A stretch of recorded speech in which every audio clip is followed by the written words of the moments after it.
active supervision and active learning throughout our professional lives is the key to being the best people we can be for our patients to come to in order to get better and live the healthiest lives that they can live. We're all in this together.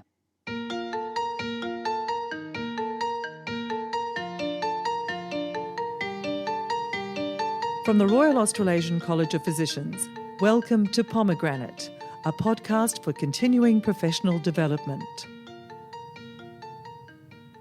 Supervision shapes the next generation of physicians, from basic trainees in the PrEP program to advanced trainees transitioning to consultant roles. As a result, supervision also affects the lives and health of patients. Time constraints and large rosters of trainees, however, can challenge even the most motivated of supervisors. What makes the best the best? This month we're joined by 3 experienced supervisors: Peter Davoren, an endocrinologist and former Director of Physician Education at Gold Coast Hospital; Marion Leighton, a general physician based in Wellington, who supervises both for the RACP and for the Medical Council of New Zealand; and Josh Francis, a Darwin-based paediatrician who provides remote supervision for doctors in Timor-Leste. We also spoke to Alexandra Greig, an advanced trainee in public health, to hear the thoughts of a doctor who is currently being supervised. In this discussion, our guests explore how the role of the supervisor has changed over time, as well as where the role ends, the skills needed for a good supervisor, and some suggestions on how to deliver constructive criticism. With combined decades of experience, they also share their thoughts on how to improve your own performance as a supervisor and why they find it worthwhile.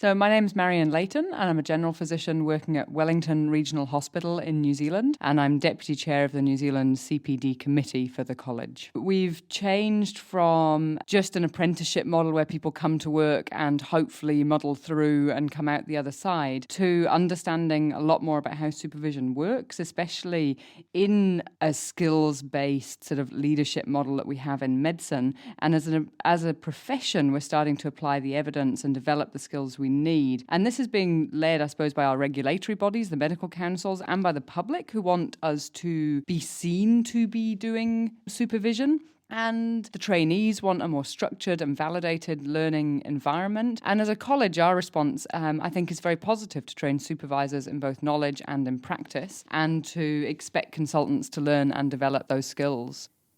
My name's Alexandra Greig. I'm an advanced trainee in public health medicine, and I'm currently working as a public health registrar at the Department of Health in Canberra. We know that all our colleagues have the professional and the technical expertise. So it's not really about what they know, it's about how they interact and behave in a way that you can learn from them and you can kind of feel like you can pick up their wisdom and their experience.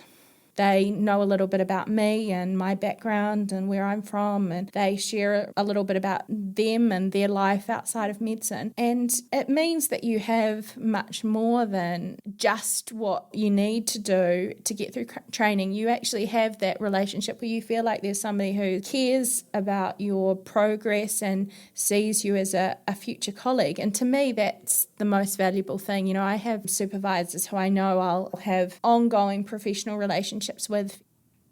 My name's Josh Francis. I'm a paediatrician and paediatric infectious diseases specialist working at Royal Darwin Hospital.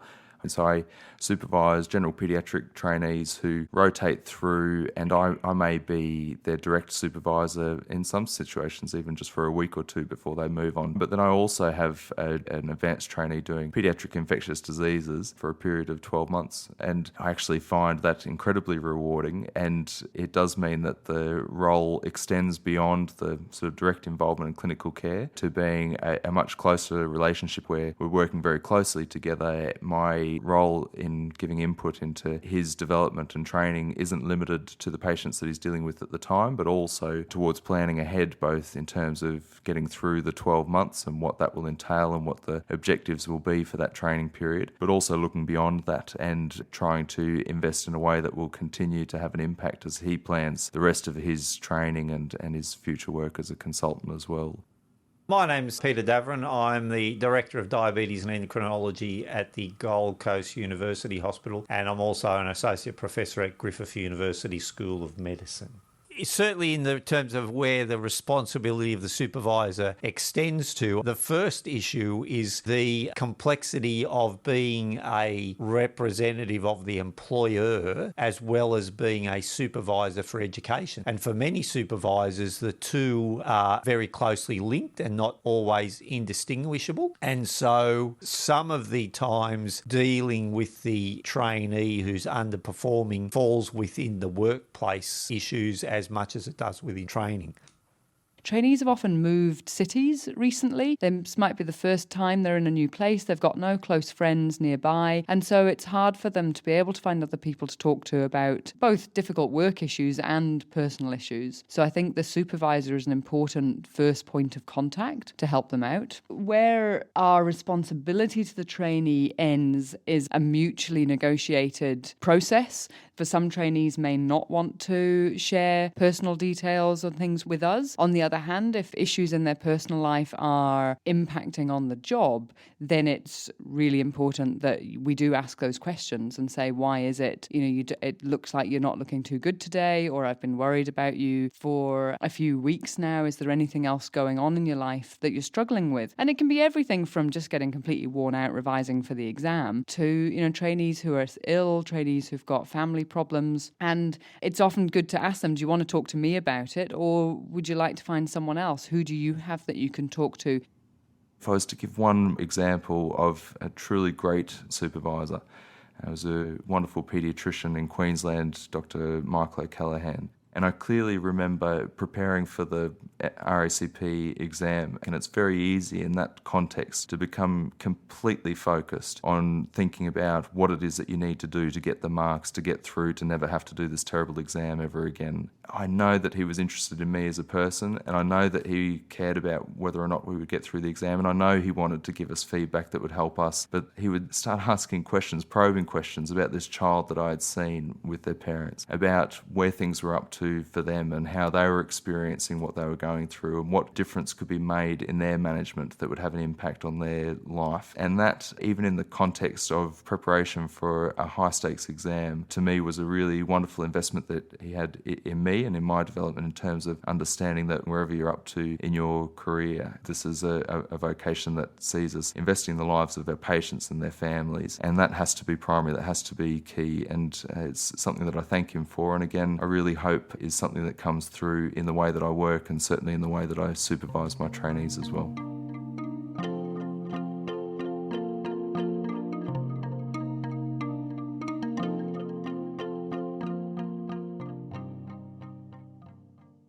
Often the challenge looks the same, and yet when I've sat down and tried to work out what the problem is, it's been a huge different range of problems. I've had 2 trainees who've been very depressed, and one of them, it was just a very difficult run. And then, in the end, I plucked up the courage really to sit down with her and say, I'm really struggling with this relationship and I'm finding it hard to guide you because every time I talk about things, you have reasons why you can't do what I'm asking you to do. And it was as that conversation unfolded that it turned out that she was really struggling at home and was very depressed. And we were able to find her help through the employee assistance program and occupational health with the hospital. And within 6 months, she'd turned around into a different doctor. She was a joy to work with.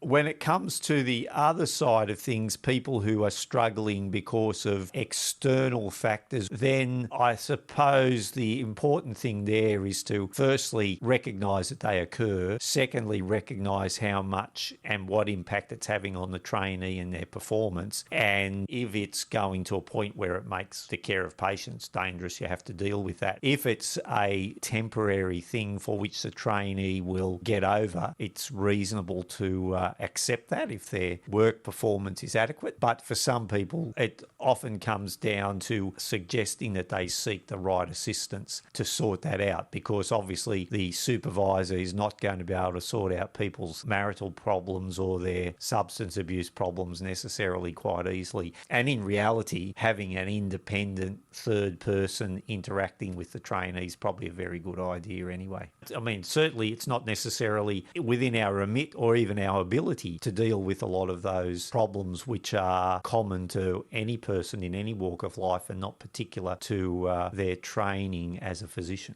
Making sure the trainee goes to a general practitioner if that's the appropriate course of action, or many hospitals have staff counsellors, that may be the correct place to go. Some of the times the trainees listen and sometimes they don't.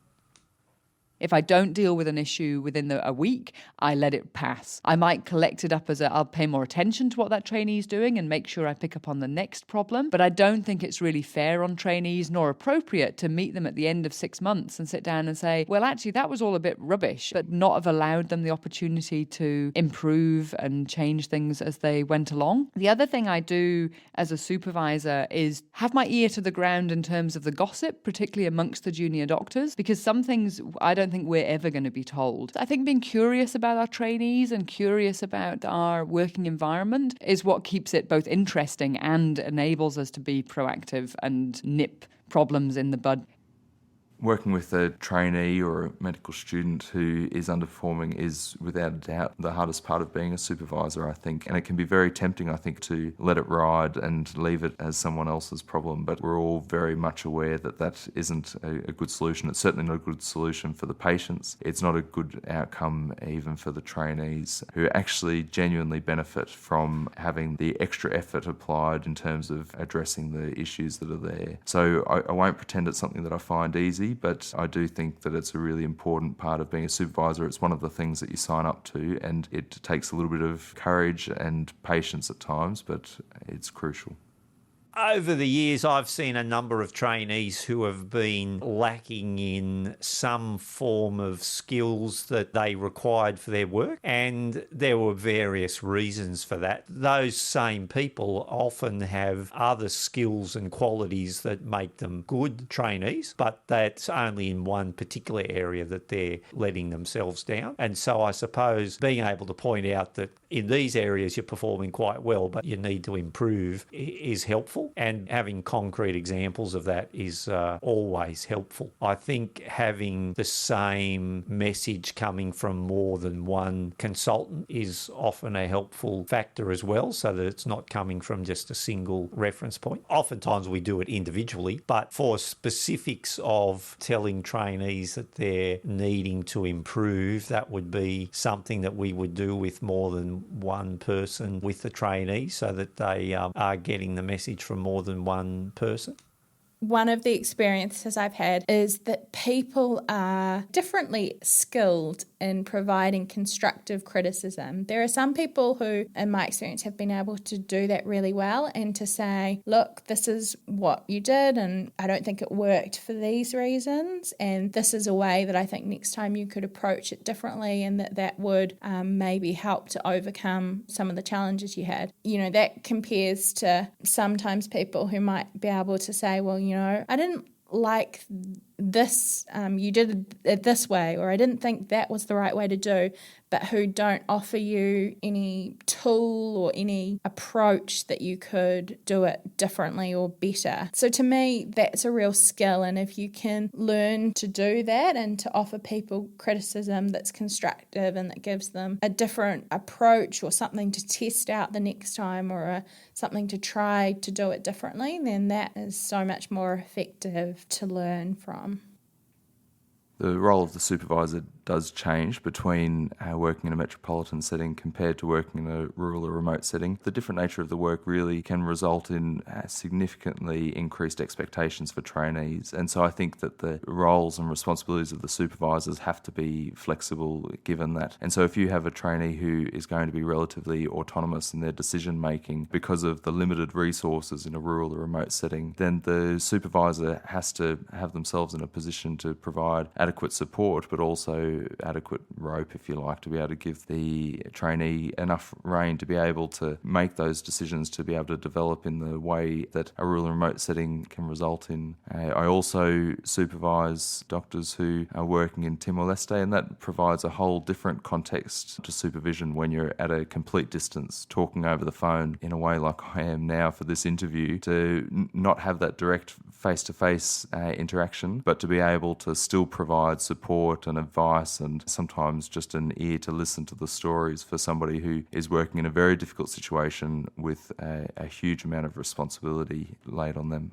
It probably just requires a little bit more patience because the lines of communication can be challenging, but also perhaps a little more persistence so that you're not tempted just to forget about them and leave it go and assume that they're okay. You really do have to make sure that you stay on the case in terms of making direct contact with them. So it's really important for me to be not only willing, but also actively involved in seeking them out, checking on how they're going and making sure that things are going okay. You spend too much time at work to not enjoy what you're doing, and you work really closely with your supervisor. You want to feel like when you come into work each day that they're going to be another friendly face and that interacting with them is going to be a good part of your day, because you just hear too much. You invest too much time and years of your life doing this to not have that kind of relationship. And I think it's valuable for them as well. You know, I think when you have that personal relationship, that's part of being able to trust each other and to be able to rely on another person. You know, is to have that relationship where, you know, you see each other as good colleagues.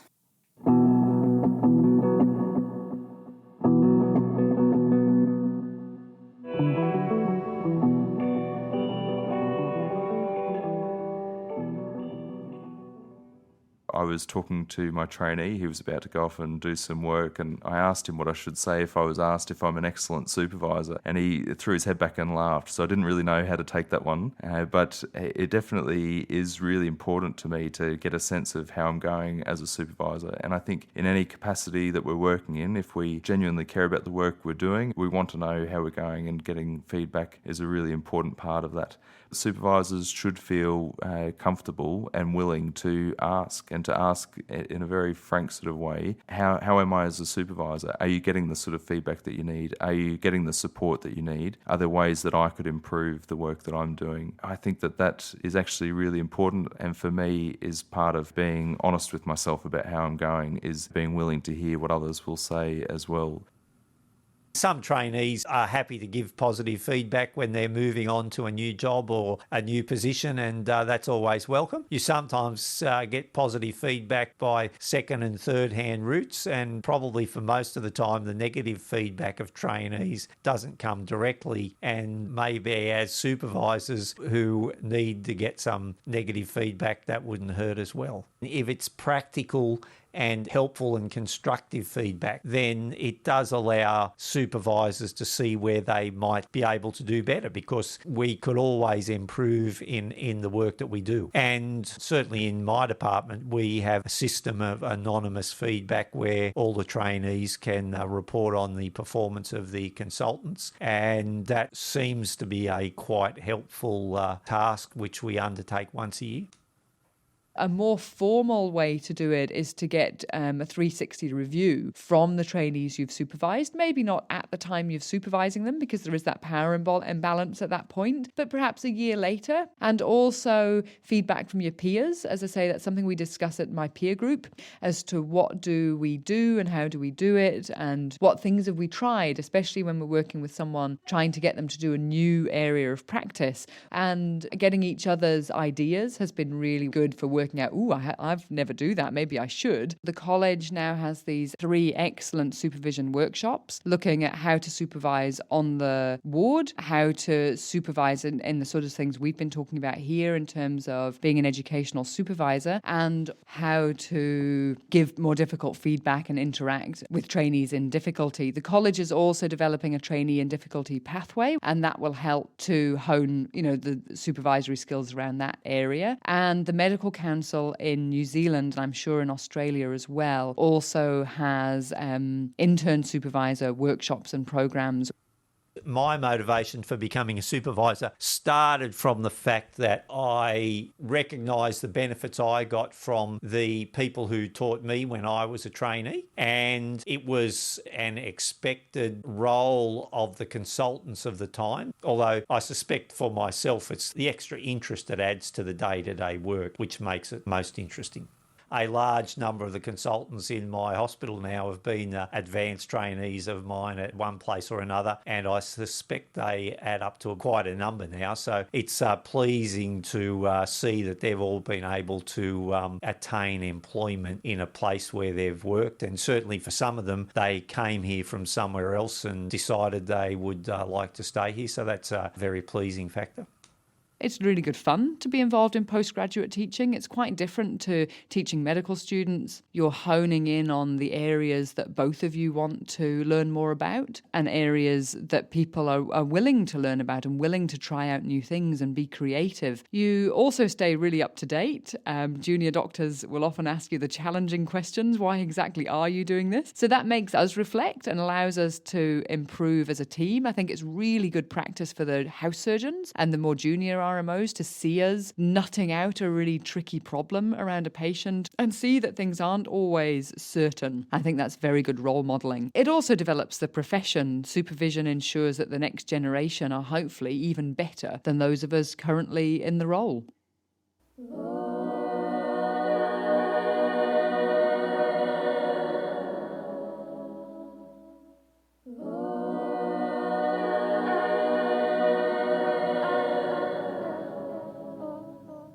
The college's Supervisor Professional Development Program offers online learning, peer-to-peer coaching and supervision, and 3 face-to-face workshops: practical skills for supervisors, teaching and learning in healthcare settings, and workplace-based learning and assessment.